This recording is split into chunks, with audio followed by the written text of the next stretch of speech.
Video. There you go. I see you. Let's see.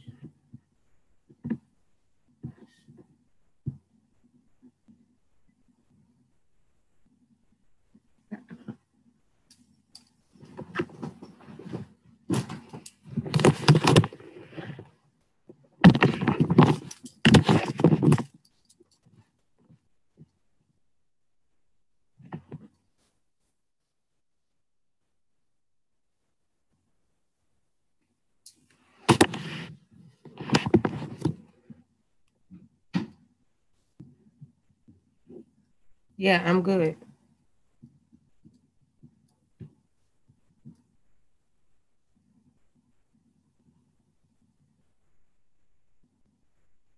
Okay.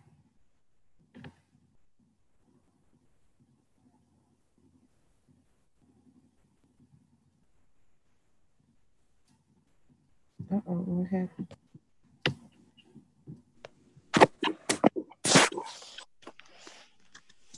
Hey, Princess. Hey, I'm trying to figure out which one I'm coming from. Okay, so let me do the gallery here. Oh, this is, you gotta love technical difficulties. Yay. Awesome. So, ooh, wait. Oh my gosh. You see everything that I want you to see. My fan is going. Let me just share this to YouTube very quickly. Well, let me share the YouTube link very quickly and I'll get back in a spot that's actually better for my whole life. Oh, that's great.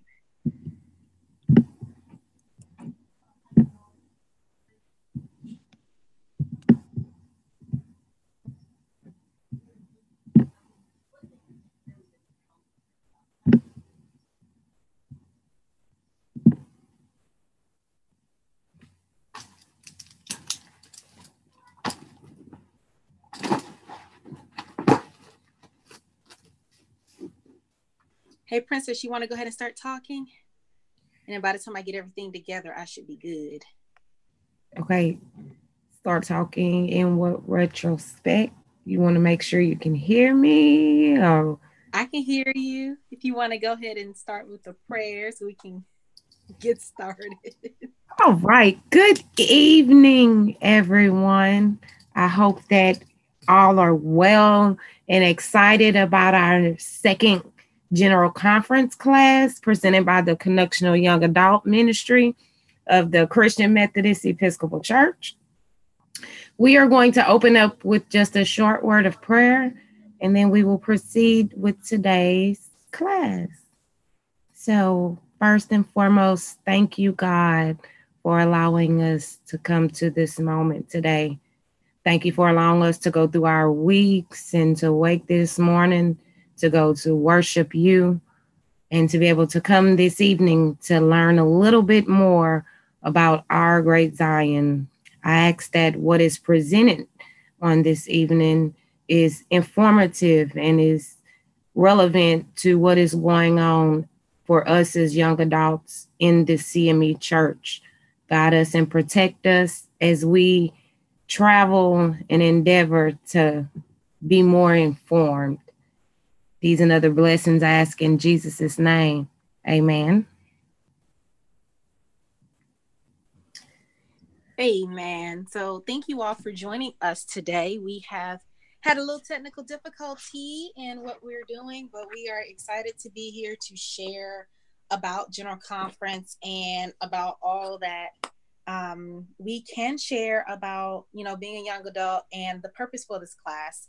We had Dr. Crutchfield to come on and talk to us a couple weeks ago about a general conference and the points of general conference. And so what we wanted to do was to offer a brief overview of that and also to talk a little bit more about the class and what you can expect, because we know right now we haven't given as much information as we could have about the class. And so we wanted to give you all an opportunity to hear about the class, know what we're planning to do, and understand why all of this is very important for us to to have at this time. So wanted to, Princess and I will both kind of share some of the information and kind of go back and forth. And so Princess, you want to start us out with just kind of the recap and of the last class? Sure thing. So Dr. Crutchfield came on last class and gave a wonderful introduction of what General Conference is. And the first and foremost thing he wanted us to remember is that this is our legislative body for the church. Every 4 years, we gather at what is called the General Conference so that the legislative body can evaluate the resolutions, the discipline, the rules, the bylaws that we as CMEs follow.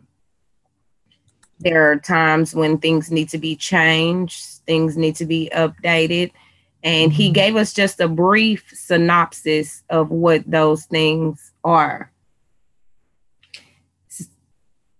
So the one thing we know for sure is that you have to have delegation to make up your legislative body. The legislative body is a collection of clergy and lay equally represented across the connection.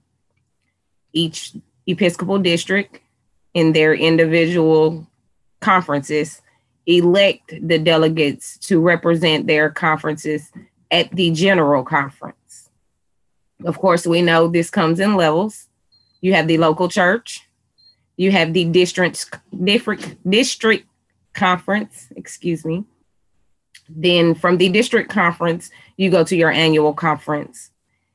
From the annual conference, you go into the General Conference. And that is the overseeing legislative body of the church. Amina, would you like to add anything about the delegation?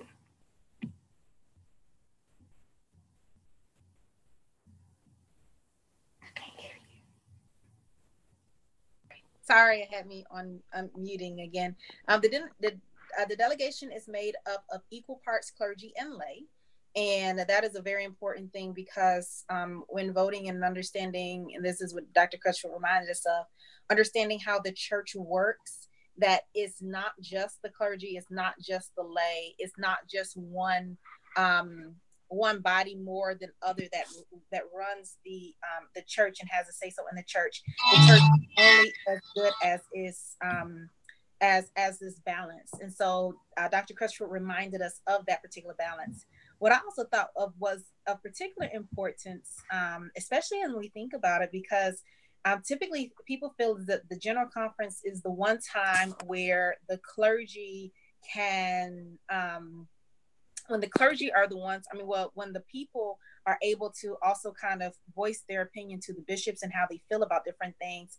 But there's what Dr. Crutchfield mentioned is that the bishops can actually override what was said by the delegation, which I thought was quite interesting because we typically tend to feel or tend to think that the clergy in particular have, that the delegation itself, the clergy and the lay, tend to have quite a bit more of a say so, but actually it's a full balance all around for every person. And so for me, that was of particular importance for us to kind of remember as we are going into this particular delegation. And especially, I think that, especially with a lot of the resolutions coming forth, because we are not electing bishops this year that we know of, but we are electing all the general officers. So all the general officers are up again for re-election as they are up every 4 years. So that is very important to kind of remember that this year a lot more focus will probably be placed on resolutions, and will probably also be placed on the passing of character amongst all the different people who are within our body and then within our Zion. And that is something to really kind of think about, because we have a full 7 days and the elections aren't on the forefront of everyone's minds this time.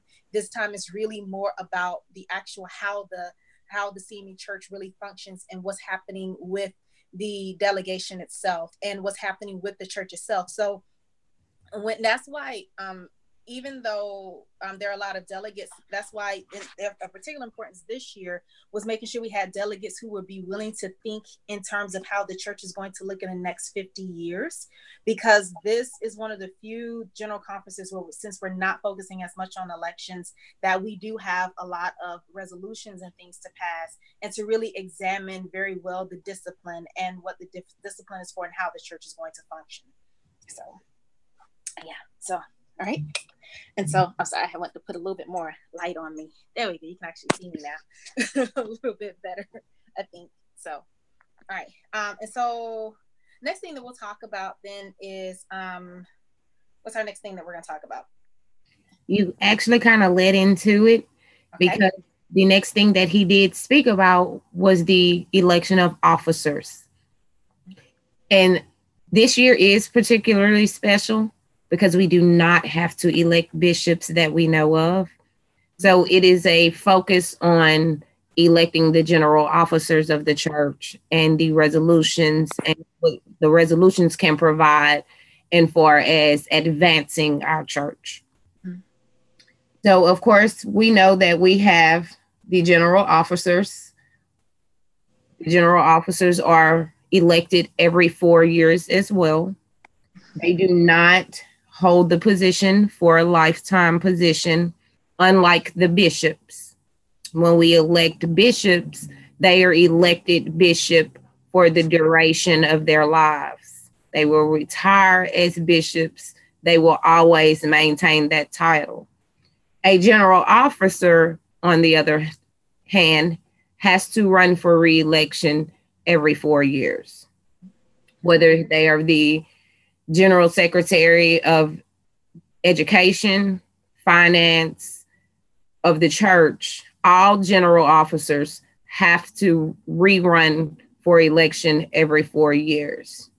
There is, however, one general officer that is not elected at the General Conference.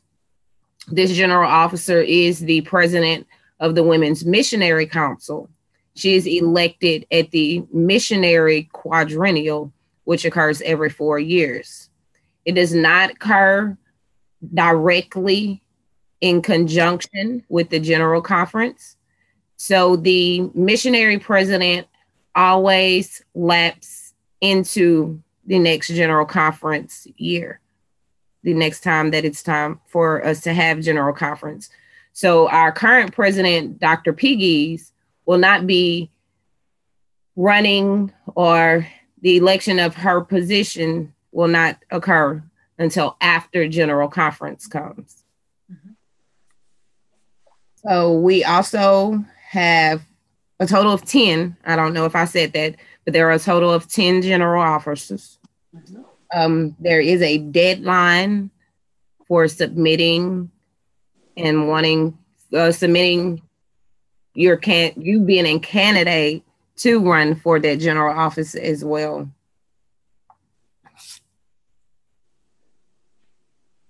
Is there anything else you have on general officers? Not on general officers that I can think of. And there's eligibility, and all of that is actually in the discipline. And we'll talk a little bit about the discipline in a few minutes. Okay. Uh-huh. Well, leading up to that, we are actually ready to talk about the discipline. If you'd like to kick that off, Amina. Sure. So the important, I know some people are wondering, so it's a general conference class, so what all do you need for the general conference class? Clearly come with an open mind, and come with yourself and your willingness to really learn and kind of be thirsty about the church. Well, one of the books that you will need for this is The Discipline. Even though we will be voting on how to change the discipline at the General Conference, the way we operate our General Conference is in here. In the purple book, if you have the red book or the gold book or the black book, that's not the book that we're going to be operating out of this General Conference. So make sure you have the purple book. You can order it at the Department of the bookstore, actually. And so we'll put the link to the bookstore in the Google Classroom for people if you don't have it. You should also be able to see your presiding elder and also your bishop, and they will actually have extra copies of the discipline laying around. But the discipline itself, I think it's around $20. But this $20 investment is something that will govern us through the next, up until the end of this particular quadrennial. And within this discipline actually are all of the rules for all of how you govern the entire church, but specifically rules for how you govern the General Conference. And if you look into paragraph 201 the discipline is broken down into, we'll actually have 3 sessions on the discipline. And so the discipline itself is broken down into paragraphs. There are page numbers in the discipline, but they're broken down into paragraphs. And so it's really good for us to start talking a lot about the language of, all right, well, this is chapter 5, but in paragraph 201, blah, blah, blah, blah, blah, it says this. And so if you open it up to paragraph 201 now, you'll see all of the details about General Conference. You'll see all of the details about how it's run, what's the purpose of it, how it's composed of all the delegates, how everything is supposed to operate. And so the discipline is really important for us to have. And all of the resolutions that we will be submitting forward are actually going to be submitted in accordance to the discipline. So if you have a resolution, and this is something we'll learn about in our next session about how to write a resolution, when you have a resolution, what's going to happen is you will have, what's going to happen when you have a resolution is you're going to have to designate that this resolution will go into this section and this paragraph in the discipline, and I'm writing it to place it there. Because if you don't place it in a paragraph when you are submitting your resolution, then they will automatically check it out because they're not going to try to figure out. The committees are not going to try to figure out where it's going to go. You need to be able to have the language of the paragraphs down in order to know.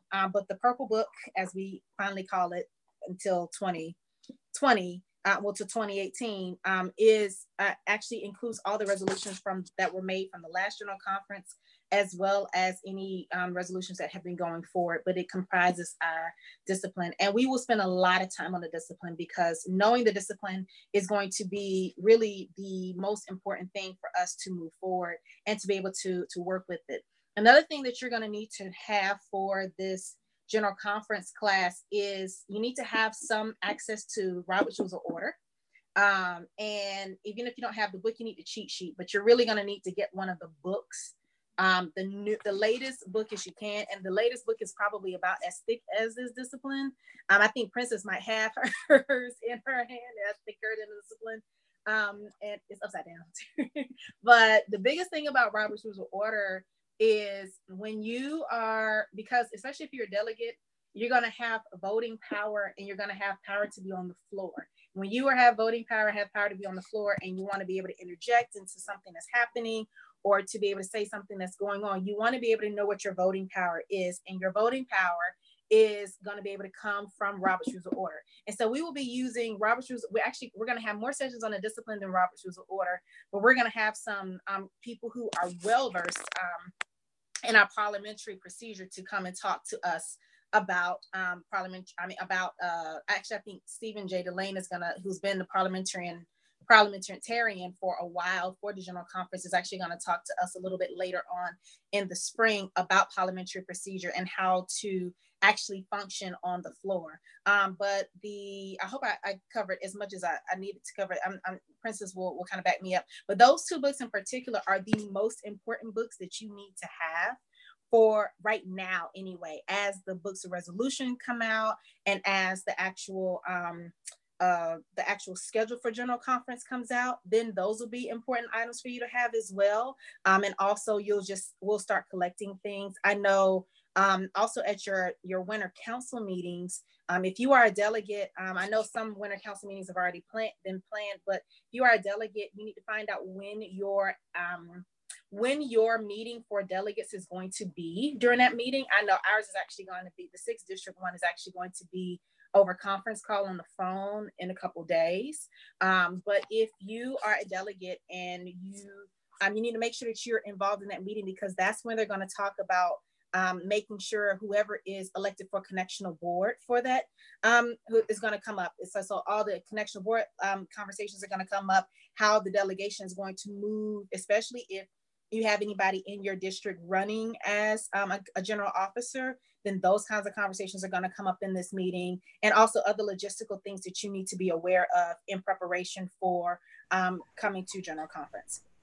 And so like make sure that if you are a delegate, especially that you are part of this meeting. If you are hoping to be an orderly, you may or may not know yet if you're an orderly, but it's fine. Still be talking to your bishops if you want to try to become an orderly, because not all the bishops have set their orderly spaces in stone. So this may still be an opportunity for you to go. And if you're going just to kind of witness and be a part of it, you can still go and witness and be a part of it as well. Even as I do want to say that you don't, even if you're going to, you can plan to come to general conference and be a part of general conference, even if you're not a voting member of general conference. Matter of fact, I went to general conference last time. I wasn't a delegate because I was still on trial, and you can't be a delegate if you are a minister on trial. I actually wrote a resolution and it got passed while I was not a voting member of the delegation. So all those things do happen, and you can still be a part of general conference whether you're actually a voting member of the delegation or not. And so I started to go to different subjects. So I'm gonna turn it back over to to Princess because I don't want to start giving too much information out. Thank you, Amina. She did bring up something that is very important. When it comes to being elected as a delegate for the General Conference, there are some rules and guidelines that are laid in place for those who can and cannot be a delegate for their annual conference. There are rules also in place as far as the electing process. The clergy elects the clergy for general conference. The lay elects the lay. This provides the opportunity and chance for various individuals to go, not just the same clergy, the same lay. I know that each delegation is required, according to the Book of Discipline, to have one young adult delegate on their delegation for each annual conference. Right. In some cases, there are more than one young adult, and there are split young adults, but it is required that one young adult representative be elected to delegation for the annual conference that is being represented. So, for example, I am from the South Louisiana region, and we are a small region. So we have elected 5 clergy and 5 lay. Amongst those 5 lay, we have 2 young adults. In the case of these 2 young adults, we split a vote, but we still maintain young adult representation. And that is something that was fought for, that we do want to uphold, because we are the church. We're not the future, we're the now. In order for us to be a now, we have to be in the building, present, accounted for, and attentive to what is going on in our church. So just to reference back to the Book of Discipline, Chapter 5 is the General Conference. And as you read forth, you will see where it has the breakdown for the General Conference, the Annual Conference, your District Conference, and the Local Church Conference. It starts at the local level. If you are not a delegate at your local church conference, elected to your annual conference, it becomes a task to be elected to the General Conference delegation.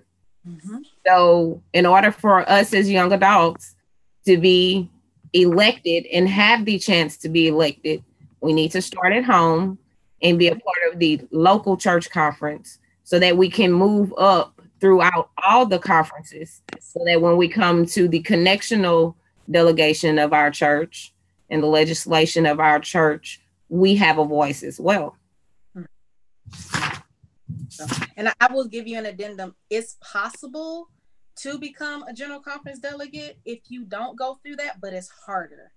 And so every now and then God will step in and be like, all right, we're actually going to redo this. Like in the case of our 9th Episcopal District rep at annual conference this past year, she wasn't an annual conference delegate, but she was still able to be a general conference delegate. But it's harder to do it that way. It's just some of the odds are a little bit more different. Or a little bit more difficult, if that's the case.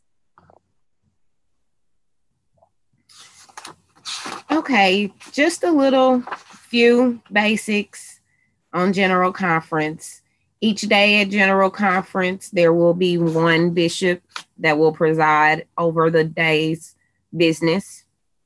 The general conference shall elect the general officers, except, of course, the president of the Women's Missionary Council. Beginning with the senior bishop presiding over the general conference, it then trickles down from there, with bishops being delegated to preside over the meetings, and from many of the retired bishops that you will learn and get a true grasp of what general conference consists of. During the last general conference, Bishop Lakey was very, very informative as far as the procedures of the general conference. And that's something that you can learn before, that you learn during and after general conference.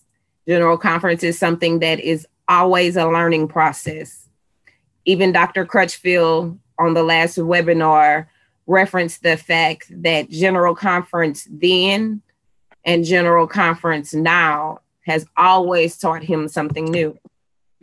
Even though he's been elected to his office on many occasions now, it still presents new challenges, new information at each general conference that goes forth and shapes the CME Church. And we want to make sure that we're there, making sure that we are moving and advancing as a church and not remaining that stagnant church that we could become.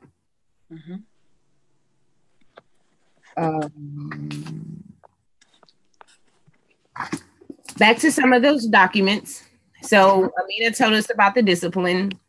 Amina told us about the Robert's Rule of Order, which is our parliamentary procedure, but our book of resolutions, generally about 3 to 4 months before it is time for general conference, we will receive either electronically or in a paper form, a book of all resolutions that have been submitted for the delegation of the general conference to vote upon. Now, the resolutions aren't all read at one time for us to sit as one big body and discuss. They are given to each particular standing committee that would need to address the issue. So if it's something dealing with budget or the finances of the church or pay for presiding elders and pastors, that would go to the Committee on Finance, Standing Committee. If it has something to do with the Connectional Young Adult Ministry, the Missionary Council, it would go to the Connectional Ministries Standing Committee. There are committees in place so that the resolution process does not become overwhelming. With as many changes across the board that are presented, we have to have a system of deciphering it all. And those standing committees are those bodies that say whether or not the entire body needs to act upon that resolution. They will discuss it in their committee meetings. They will come to some form of conclusion of whether or not it needs to be moved forward in the church, or if it's something that may need to be revised. Mm-hmm. If it's something that would not be of benefit to the church, they have to be able to provide reasoning as to why that is not beneficial.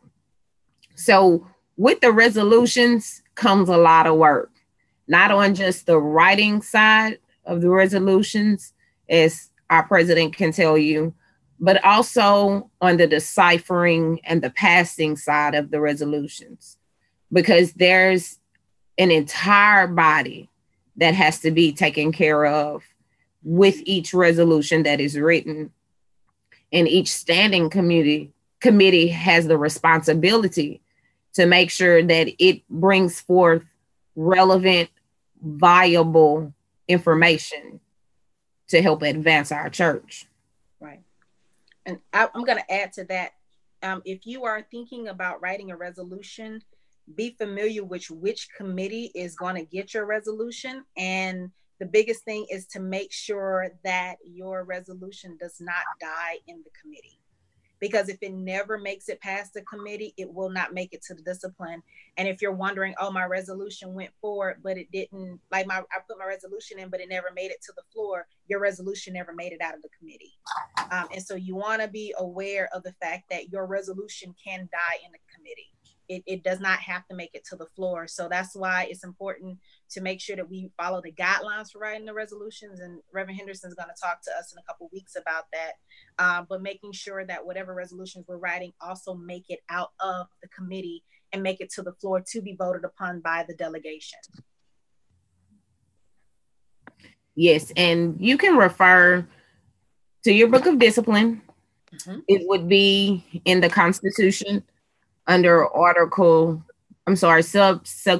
subsection 2, the General Conference, and it will tell you what the General Conference has powers to do.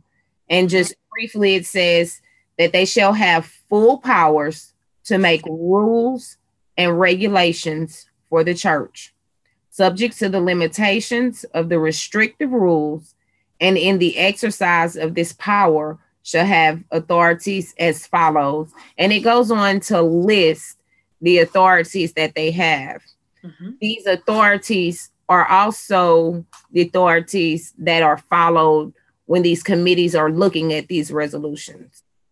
Right. I do remember this being a very strong reference point when serving on the connectional committees, the Connectional Ministries Committee, making sure that the resolutions did fall in line with what the Constitution said and what the set laws of the church already said, because we never want to pass a resolution that is conflicting with a resolution that is already in the book of discipline. Right. Oh. Okay. Cool. We have about, I know we started a little late, but we're about at 6:45. Okay. What else did you want to add about General Conference? Do we want to talk a little bit about the class, the webinar and the classroom and everything and how this is all functioning? Yes. Whew. Okay. So what we've been working to do is to actually provide an online class that can always be referenced back to us. And so we are using a platform called Zoom. If you are signed up for the General Conference class, it is in the Google Classroom, and there is a flyer in here, and I'll share it again. I don't remember the actual, it's like C2146 or something like that. And so, but what you want to do is if you have a Google account, sign up to Google Classroom, and you can do it with your Google account and sign into our class. You just write the class name in there. And what's going to happen is you'll be able to get the Zoom link so that you can actually sign on to the class and actually be able to see us in Zoom and actually ask questions as an attendee. So you might see this broadcast right now on Facebook or on YouTube Live. but you may not be able to ask questions. And we are prioritized, not to say that you can't ask questions somewhere else. It's just that it's easier for us to kind of create a forum and allow people to be able to have the discussion by coming into our Google Classroom, and we'll be able to actually have a forum where you can debrief and put information about what you've learned on there. And so you'll be able to get the Zoom link, and that will be released on, it'll be released in the classroom, and you'll get a notification about it. Also, with it happens every other week, and Princess will actually talk to us a little bit about the actual kind of format of it. There will be a couple times we might have some special classes because we've invited some bishops to come along, and the bishops' schedules are a little bit more intense. And so as we're able to have bishops come on and teach a class, then we'll have them do that and talk about different things. But we've also invited connectional officers, people who we know who have been to General Conference several times, and we'll also have just some various special guests to come on to the class itself, and to actually be engaged with the webinar and the curriculum. But we will have it on the Sundays, and so even if you cannot attend live on a Sunday, because we know some Sundays, like first Sunday, is a little harder, especially if you're clergy, you might have to be visiting, do what you're doing. Especially this time of year, we know that there are a lot of different special events. You'll always be able to get the link back in the Google Classroom. And you'll always be able to watch this video back in the Google Classroom whenever you would like to tune in and just kind of do it to kind of check in with what's happening. And so that's the basic overview of it, but definitely sign into Google Classroom. Google Classroom is also going to have, like, for example, if we have any PowerPoints, if we have any handouts and things of that nature, those handouts and PowerPoints will be in the Google Classroom. We're not going to share them via Facebook. We're going to share them via the Google Classroom so that they can have a place to be housed. And you can go back and reference the class and see in other places in the class where things are. Yeah. So, and I think now, if we want to, we can kind of talk more about the overall classroom etiquette, and how the class is going to function on the Sundays and things of that nature, especially with questions and answer, and with the forum that we'll be creating for everyone to discuss in the classroom.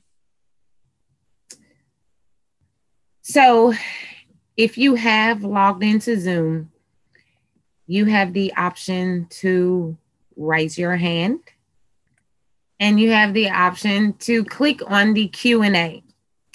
This gives you a chance to submit your questions in the here and now. Someone will always be able to see it, whoever is hosting or facilitating the webinar for the evening will be able to see your questions and get them over to the presenter so that we can get your questions answered. The other side of that is you may have a question that you want the presenter to answer ahead of time. Mm-hmm. You can give early submission of those questions in the Google Classroom. You can post them to the board to where everyone in the classroom can see, and we can all provide a little feedback, and then we can ensure that the presenter for that particular subject can give some answer to your question. That's early submission. That's during the webinar submission. Okay. And the early submissions, what day should they be in by? If there's any early submission for questions. So the earlier, the better. We will always check Google Classroom. I would like to see your questions at least in by Friday, midnight Friday night, which would be Saturday morning. And that would give us time to get the questions to the presenter and give them a little time to find the answer if they don't readily know the answer to your question. Okay. Cool. Of course, everyone can join. Anyone can answer questions. You do not just have to be a member of the CME Church. If you are just inquisitive and want to know how we function as a body, please feel free to send your questions, because we want you to know, we want you to understand that we are a body that's working to serve others, to edify others, to glorify God, but we also want to do it in decency and order. Right. Absolutely. And that's, and with that, it just, even with people outside the CME Church, if you're not a young adult, you can join too. Yes. So we're making the class available to as many people as we can possibly consider, and trying to, there will also be some opportunities to have some live classes as well. And so if you are at some of the upcoming conferences of our Zion, you may actually see us say, hey, we like to have a live session, or you might have a live recording of the general conference class during that time, so that you can also kind of have an idea and see people within the room also having the conversation about general conference, because it is on everybody's lips right now. And so you don't have to be, if you are CME, or if you're thinking about being CME, or you're interested in CME, this class is for you. You can come and you can join us, and we're cool with that. And like I said, as long as, you ask your questions, and just remember, just basic decency when you're getting in conversations and discussions around things. So, yeah. Okay. And so I know we have a couple other things to talk about. Information availability. All the information we have is going to be available in the Google Classroom. I know we keep saying that, but seriously, go to the Google Classroom and join the Google class if you have not, because we're going to make everything readily available there, and just some snippets available outside of it. And you will know. I did want to talk about, I'm sorry, one thing that I mentioned I want to talk about information in general, is, and I think I may be jumping ahead. I don't think I am, but I may be jumping ahead. But I wanted to talk a little bit about the actual who's going to, which courses are going to be presented. We do have a full list of actually the classes and the presenters, and we're just trying to make sure we finalize all of the dates before releasing all of their dates. But we have quite a few people who have agreed to join us. Dr. Vinnie C. Burns is going to teach a class. Stephen Delane is going to teach a class with Emmanuel Henderson. Bishop Thomas Brown, Bishop Reddick will be teaching a class at some point really soon. James Blackman, Sarita Collins, and Brian Magwood will be talking. We'll be talking about young adults, particularly and as they were past presidents. So we have a plethora of people. Reverend Julio Andujo is going to talk about General Conference. We have quite a few people who are going to really be talking in depthly about different subjects on General Conference coming up. We're going to talk on everything from, we've already talked about the purpose of General Conference. Today, we're talking about the overview of just this class and General Conference itself. We're going to have some information about the history of General Conference. December 17th, mark your calendar. We're going to be talking about how to write resolutions. And we actually, in the Connection to Young Adult Ministry, and we'll talk about this in December 17th, have a small group of people who will be helping with people. If you need to write resolutions and you want to write resolutions, they're going to be there willing to help you write your resolution and also give you feedback on the resolution, because these are persons who have been to General Conference and who have tested and tried the resolution process and already know what's going to get past committee and what's not. And so having that kind of a resource is going to be a great thing for us to have also. And I'm really excited about the writing of the resolutions class. I just really am. We're going to also talk about elections, because as we mentioned, we do have elections. We're going to talk about delegate etiquette.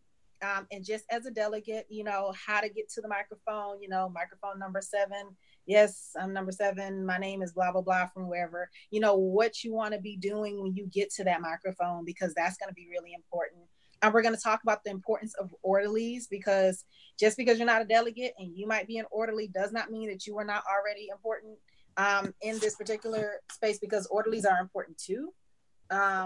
We will talk about parliamentary procedure, how to present resolutions, and the art of debate. So I'm going to go ahead and put a little plug in about the Young Adult Retreat. As many of you know, the Young Adult Retreat is going to be in May, Memorial Day weekend, and we haven't really saw the details yet, but we are trying to get them all together so that we can make sure that they're there. But one of the things we're going to do as part of our class is we're going to have our General Conference class about debating live at the Young Adult Retreat. And so we will be debating live. So you want to be there to learn about the debating process and get your feet wet, because if anything happens and you're like, we need to do this and strategize and get this thing passed, that's going to be the time to do it. And that's going to be the time to test and learn it. So I'm extremely excited about the debate, the course on the general conference class and debate, and it's going to be live, and it's going to be live. So you're not going to want to miss that. Like, we're both like, yeah, that's the class. We're excited. It's the debate class. And how to present yourself properly and be able to because you're going to have to be able to really make your petition about something or support or not support of in 45 seconds or less. So, I mean, you're going to want to really be there to be able to be in that room and to be able to feel that heat, because it's going to be some heat before you get to the general conference. We're also going to talk about what to expect at general conference. Like, oh yeah, I know the heat, right? And general conference is only 7 days this year as opposed to the 10 that we've had in the past. So mind you that things are going to be accelerated and jam-packed and crammed just as a result of that. And because of that, we're also going to have financial and budget, and Dr. Victor Taylor is actually going to come on and teach about that, and it'll be way in the spring when he gets on. But one of the things I do want to say is that the schedule is intense, and so we're also going to have a class on self-care during general conference, because going really early in the morning and not ending till 3 o'clock in the morning and having to be back somewhere at 7 in the morning, and if you're the secretary of the committee, not getting any sleep at all for 7 days is going to be rough. So what we're doing is trying to provide options for you also to understand that it's okay to know that you are human and there are alternates. And so, you can take your break and everything. You may not want to take your break during the voting of certain things, but just know that all those things will be there. And just know that all of that is a part of it. But that is the full overview of the class. And I do want to shout out, and I know I've shouted them out before, James Blackman actually really helped to work this curriculum and put this curriculum together for general conference model. And so we really want to shout him out. We're really appreciative of the work that he has done to help out with this particular class, because putting this together and really thinking about the best way of going about teaching general conference to people who may have some experience or little to none experience is a big feat. So we want to make sure we acknowledge him on that. So, but that's all I have. That I have on my end for that. But that's what we have coming up, and it is broken down into 4 modules, by the way. So the first module is really about what's general conference, some of the basics and resolution writing, and then we're going to get into a lot of the meat. And it's going to get hot and heavy, but just be ready, because it's going to be some good stuff. We're excited about it. We are very excited. And again, mark your calendars, December 17th. Mm-hmm. We will have our resolutions class, how to write resolutions, how to understand resolutions, how to critique resolutions. Mm-hmm. One of our very wonderful men in the CME Church, Reverend Emmanuel Henderson, will be presenting for that class. He has a plethora of knowledge to pass on, and we all want to be very attentive, be very informed, and you don't want to miss what he has to offer. Yep. And if you are in the Google Classroom, for the Google Classroom, already listed under December 17th is the list. It was sent out in an email a while ago, but it's here readily available for your perusal. Is just a list of the general conference, like who in your district is supposed to accept the resolutions.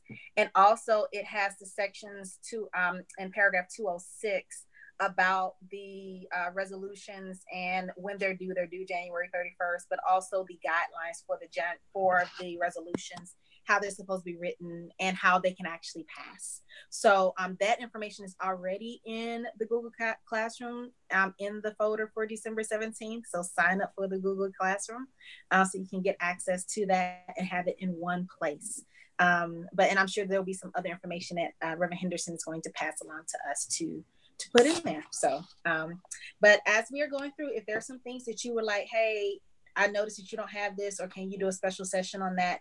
You can always send us a note and say, hey, can you do a special session? And we don't mind adding things here and there if we need to for General Conference, because especially as we go along, you might want to be able to say, hey, you know what? I'm missing this, and I really for myself need to know this. And so we'll be able to kind of answer your questions as it relates to those. So just kind of keep us in mind for that, and just be thinking about General Conference. So, but Princess, is there anything else you want to add that we haven't covered or anything like that? No, just be looking on our social media outlets. There will be little snippets of what we have said in class today. There will be snippets reminding you of what's coming. So always tune into social media. Use Google Classroom. Submit your questions if you think of anything over the course of the next 2 weeks. And we look forward to seeing you at our next General Conference webinar. Woo-hoo. Thank you all for joining, and we will see you all soon. Bye. Bye. Thank you.